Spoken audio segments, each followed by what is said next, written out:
क्या तो इनसे तो कोई भी अलग नहीं है। ये सारे भूत हमारे शरीर में हैं। अग्नि भी है, जल भी है, वायु भी है, आकाश भी है, पृथ्वी भी है। तो भूत तो चिपकेगा ही। जब भूत हैं ही, हम ही भूत हैं, क्योंकि भूत से परमात्मा ने हमारे शरीर की रचना की है, इसलिए हम सब क्या हैं? भूत हैं। समझ गए? तो मैं कौन हूं? अगर पूछा जाए कि मैं कौन हूं, मैं भूत प्राणी हूं, क्योंकि मैं भूत में रहता हूं। ये शरीर भूत है। क्यों जी मान जी? मैं बहुत नम्रता से निवेदन करता हूं, मैं तो एक जो है शिशु हूं। शिशु का मतलब क्या है? हम बात अब आपको दो चार हम बात बता दें तो बहुत से समझते भाई ये तो बड़े अच्छे मतलब अच्छी बातें बताते हैं, विद्वान हैं, बड़ी अच्छी चर्चा करते हैं। परंतु जब ज्ञान के क्षेत्र में हम जाते हैं तो हम एक अणु से भी अणु हैं, क्योंकि परमात्मा का जो वेद ज्ञान है वो अनंत है, उसकी कोई सीमा नहीं होती। जो जितना जितना पढ़ता जाएगा, अध्ययन करता जाएगा, और अध्ययन ही नहीं स्वाध्याय करता जाएगा, स्वयं उसे अपने आचरण में लाएगा, इसको कहते हैं स्वाध्याय त्यागी। उतना उतना उसका ज्ञान का क्षेत्र बढ़ता जाएगा। हैं? सांसारिक स्तर पर उसे लोग कहेंगे कि बड़े विद्वान हैं, बड़े हैं, ये तो पहुंचे हुए व्यक्ति हैं। तो ये समाज के अंदर एक व्यवस्था है। लेकिन जब ज्ञान के विषय में हम चिंतन करते हैं तो हम ज्ञान के क्षेत्र में कहीं भी टिक नहीं पाते। बहुत ही हमारा स्तर तो बहुत छोटा है, परंतु हमें अपने बौद्धिक स्तर को बढ़ाते रहना चाहिए। तो उससे आत्मिक उन्नति होती है, शारीरिक उन्नति भी होती है, सामाजिक उन्नति भी होती है। तो इसलिए व्यक्ति को सबसे पहला प्रथम दृष्टया ज्ञानवान होना ही चाहिए। तो सज्जनों माताओं में निवेदन कर रहा था कि ये जो भौतिक जगत है, इसके अंदर जितने भी संसाधन हैं वो सारे के सारे परमात्मा ने हम मनुष्यों के लिए ही रचे हैं, बनाए हैं। आप देख लीजिए, खान पान के पदार्थ, रहन सहन के पदार्थ, खनिज पदार्थ, सारे के सारे पदार्थों को परमात्मा ने इस प्रकृति के अंदर स्थापित किया है। और वो सारे के सारे पदार्थ किसके लिए हैं? उनका उपयोग कौन करता है? हम ही तो करते हैं। बताओ, परमात्मा को किसी वस्तु की आवश्यकता है संसार में जो पदार्थ हैं? बताओ, परमात्मा हलवा पूरी थोड़ा ही खाते हैं, या दूध पीते हो, या मौसमी का रस पीते हो? बताओ, किस चीज की आवश्यकता है परमात्मा? या स्वर्ण के आभूषण पहनते हो? बताइए, किसी वस्तु की आवश्यकता है परमात्मा को? है ही। लेकिन परमात्मा को आवश्यकता क्या है? वो हमसे क्या चाहते हैं? बस इस प्रश्न के उत्तर को खोलिए। अरे भाई, ये बच्चा भी बड़ा अच्छा है वैसे। बस रो मत। कोई बात नहीं। तो सुनिए ध्यान से बात।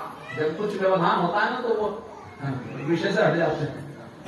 तो मैं निवेदन ये कर रहा था आपसे कि देखिए, परम पिता परमेश्वर तो हमसे केवल एक ही अपेक्षा रखते हैं, और वो क्या है? उपवास। कि मेरे पुत्र जीवात्मा, आप सब क्या हैं? वैसे तो मनुष्य हैं, परंतु जब उसके और मूल में जाएंगे तो क्या है? आत्मा। अगर पूछा जाए कि मैं कौन हूं, तो इसका उत्तर क्या आएगा गिरिमान जी?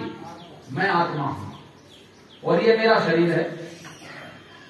अगर कोई कहे कि भाई ये पंच महाभौतिक शरीर आत्मा है, तो वही मूर्खता है। इस शरीर के अंदर तो मैं रहता हूं, ये मेरा घर है। और पूज्य गुरुदेव ने बहन जी क्या कहा?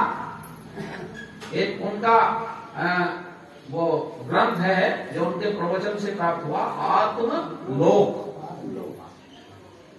शब्द हैं, आत्म लोक, यानी आत्मा का लोक। तो आत्मा का लोक क्या है? ये शरीर। और इस शरीर की संरचना प्रभु ने की है। मैं आज प्रातः चर्चा कर रहा था कि माता के गर्भ में इस मानवीय शरीर की जो अद्भुत रचना है, अगर आप चिंतन करेंगे ना तो अवाक रह जाएंगे। चिंतन करो कभी, जो कुछ परमात्मा ने दिया है वो सब कुछ हमारे पास है, बस उसका प्रयोग करने की आवश्यकता है। कितने अमूल्य अमूल्य पदार्थ, कितने अमूल्य तत्वों को इस शरीर के अंदर परमात्मा ने स्थापित किया है, आप अवाक रह जाएंगे। अगर मैं कहूं आपसे अभी कि प्रभु ने आपको देखने के लिए आंख दी है, आंख दी है ना देखने के लिए, आंख, इससे देखते हो, ये एक समझने की बात है, समझाने के लिए। देखो ये ऐसे बीच में से मत आया करो, ये यजमान जी के बीच में से मत आया करो। अभी कहूं आपसे, कहूं इंजीनियर साहब, अन्यथा मत लेना कि मैं आपको जितने भी पैसे कहोगे मुंह मांगी कीमत दूंगा, अपनी एक आंख दे दो। तो आपका उत्तर क्या होगा इस प्रश्न के? अगर 1 अरब रुपए भी कहूंगा ना तो तब भी क्या कहेंगे कि जहां संख्या खत्म होती है वहां तक की भी बात करोगे, तब भी नहीं दूंगा। समझ गए ना? कितना अमूल्य अद्भुत शरीर परमपिता परमेश्वर ने हमें दिया है, तो हमें उस प्रभु का बार बार धन्यवाद करना चाहिए। हैं आपस में भी तो हम अगर बहन जी सर मैं निवेदन करूं कि बहन जी मुझे कुछ तो विचार कीजिए, जो प्रतिक्षण सार सबको दे रहा है, सबका सहयोग कर रहा है और बदले में उसे कुछ भी नहीं चाहिए, हैं? ऐसे उस परमपिता परमेश्वर का भी तो कभी धन्यवाद कर दिया करो। इतनी असंख्य मूर्तियों का निर्माण किया है, और अगर किसी शिल्पकार को कहो कि भाई भगवान की मूर्ति बना दो, तो वो शिल्पकार या मूर्तिकार भगवान की मूर्ति बना सकता है क्या? मेरी बात को अन्यथा मत लेना। हाँ, मंदिरों में मूर्ति स्थापित की जाती है, भगवान राम की, भगवान कृष्ण की, हमारा ये हनुमान जी की, या और जो भी मूर्तियां स्थापित की जाती हैं, तो वो मूर्ति वो हैं जिन मूर्तियों को परमात्मा ने इस मानव शरीर के रूप में बनाया, वो मूर्ति हैं। लेकिन परमात्मा की मूर्ति कोई बना दे, ऐसा संभव है ही नहीं, संभव असंभव है ये, क्योंकि उसकी कोई मूर्ति है ही नहीं, वो तो निराकार है। अब बहुत से कहते हैं कि फिर उसकी उपासना कैसे करें जब कुछ सामने है नहीं, तो कुछ ना कुछ तो हमें अपने अंदर कल्पना करनी पड़ेगी। अब मुझे बताओ, मैं बोल रहा हूं, मेरी वाणी से शब्द निकल रहा है, क्या किसी को दिखता है? बोलो। लेकिन किसको दिखता है? आंखों में नहीं दिखाई देगा। प्रभु ने एक यंत्र लगा दिया, कर्णेंद्रिय श्रोत्र, तो शब्द का दर्शन किसे होता है? कान को, आंखों को नहीं होगा। बस इसी तरह से समझ लीजिए, वायु का दर्शन हो जाएगा किसी को? बताओ, हो जाएगा क्या? वायु का दर्शन किसी को नहीं होगा, क्योंकि वायु रूप रहित है, वायु का कोई रूप नहीं होता। उसका अनुभव होता है कैसे? वृक्षादि कंपन हेतु। वृक्ष कब हिलेगा? जब वायु चलेगी। तो तत्काल हम क्या कहेंगे कि भाई हवा चल रही है, वृक्ष हिलता है ना, पत्ते हिलते हैं, तो पता चल गया कि वायु चल रही है। दूसरा इसका प्रमाण क्या है? शरीरांतः संचारी वायु प्राण। ये जो प्रभु ने शरीर दिया है, इसमें प्रतिक्षण वायु का संचरण होता है। वायु का अंदर जाना हृदय देश में और फिर बाहर निकलना, जिसको कहते हैं श्वास प्रश्वास। प्राणायाम करते होंगे आप, तो श्वास प्रश्वास की प्रक्रिया जब शरीर में होती है, वो तो प्रतिक्षण होती है। एक तो प्राणायाम करते हैं, प्राणों की एक प्रक्रिया है, व्यायाम करते हैं उनका, प्राण का एक स्वाभाविक, हमारी नासिका से प्राण अंदर जाता है और बाहर निकलता है, प्रतिक्षण होता है ना ऐसा। तो उस समय हमें अनुभूति होती है कि वायु है, होती है ना।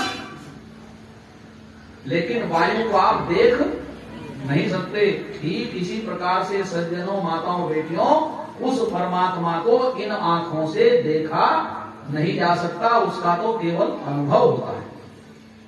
अब ईश्वर के स्वरूप के विषय में मैं चर्चा करूं तो अब इतना समय नहीं है, लेकिन आपको तुलसीदास जी की 2 पंक्ति सुनाता हूं। तुलसी राम भगवान थे, ये भी मानते हैं, आप सब मानते हैं, लेकिन वो ब्रह्म नहीं थे, ईश्वर नहीं थे, भगवान थे। भगवान के, क्योंकि भगवान के गुण उन्होंने अपने में धारण किए, तो वो भगवान के गुणों को धारण करके क्या हो गए, जैसे पुत्र पिता का अनुसरण करके अपने नाम को ऊंचा करता है, और उसको क्या कहते हैं कि भाई जैसा पिता था ऐसा ही पुत्र है। लेकिन वो पुत्र पिता नहीं बन सकता, आप समझ गए ना। ऐसे ही अगर ये कहें कि पिता पुत्र बन जाएगा, एक सांसारिक व्यवहार के चलते तो ये क्रम है, कभी आप पुत्र हैं कभी आप पिता हैं। लेकिन वो परमात्मा तो, वो तो अंतिम स्थिति है, वहां से आगे कुछ है ही नहीं। यानी वो तो अगर कहेंगे तो पिताओं का भी पिता है, माताओं की भी माता है, गुरुओं का भी गुरु है, तो वहां उसके ऊपर ये बंधन लागू नहीं होता। तो यहां पर हमें विचार करना चाहिए कि उस परमात्मा के गुणों को अगर हम धारण कर लेंगे तो हम उसके सच्चे पुत्र कहलाएंगे, लेकिन हम परमात्मा नहीं बन सकते। और इसका प्रमाण देता हूं, माता जी सुनो जरा ध्यान से, क्या ध्यान आ गया कुछ? माताओं, बहनों, भाइयों सुनो जरा ध्यान से, तुलसीदास जी ईश्वर के स्वरूप का वर्णन करते हुए क्या कहते हैं। देखो, ये मेरी रचित कविता नहीं है, ये तुलसीदास जी ने लिखा अपने अनुभव से। वो क्या कहते हैं, महर्षि दयानंद सरस्वती जी ने आर्य समाज की स्थापना इसलिए की थी कि उस समय जो मनुष्य थे वो अंधकार की तरफ जा रहे थे, अज्ञान की तरफ। और अज्ञान भी क्यों आया, क्योंकि महाभारत के युद्ध में सब विद्वान यानी बलवान यानी सब लोग उसमें मारे गए, तो अज्ञानता तो आती ही। अब उसके बाद कैसे ज्ञान में लोग आगे बढ़े, ज्ञान प्राप्त करें, तो जिसका जैसा जैसा विचार हुआ उसने वैसे वैसे ही मत बना दिए। ये मत मतांतर तो चले ना अनेक प्रकार के। इसका मूल कारण यही है कि हम अपने मार्ग से हट गए और न जाने कैसे कैसे चक्करों में आकर के हमने नाना मतों को अपने जीवन में धारण करना प्रारंभ कर दिया। तो उस समय बड़ा अंधकार था। अब तो लोगों में बहुत ज्ञान है, लेकिन भौतिकवादिता इतनी है कि वो उस तरफ चलना नहीं चाहते। तो आर्य समाज की स्थापना इसलिए की थी कि भाई लोग अपने मूल से जुड़े। मनुष्यों को यह पता होना चाहिए कि तेरा मूल क्या है, बस इतना ही तो समझना है। अब आप सब बैठे हैं यहां पर, जब आपस में हम संबंध बनाते हैं, ये तो संसार संबंधों से चलता। आप ही विचार कीजिए, जब कहीं रिश्ता लेकर के जाओगे अपनी बेटी का, है कोई घर में कमी तो नहीं किसी तरह की, धन की बात नहीं होती पहले, कि कोई दोष तो नहीं है परिवार में, खानदान अच्छा भी है,